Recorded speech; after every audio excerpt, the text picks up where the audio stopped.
for Australia, and it's another gone. David takes the catch.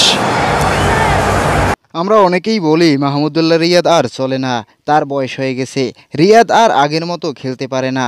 কিন্তু বর্তমানে বাংলাদেশ দলের performance দেখলে সবচেয়ে ভালো খেলোয়াড় শুধু রিয়াদকেই মনে হবে। হ্যাঁ দর্শক, গতকাল টি-20 বিশ্বকাপের প্রস্তুতি ম্যাচে ভারতের বিপক্ষে হারে বাংলাদেশ। তবে এদিন ম্যাচ হারলেও সবার মন জয় করে নিয়েছেন মাহমুদুল্লাহ রিয়াদ।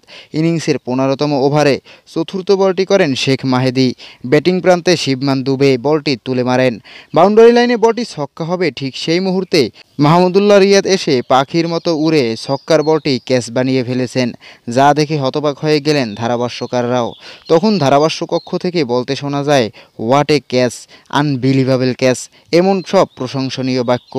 প্রিয় দর্শক, মাহমুদুল্লাহ রিয়াদের ক্যাচটি কেমন লেগেছে আপনার কাছে? কমেন্ট করে জানিয়ে দিন আপনার মূল্যবান মতামত।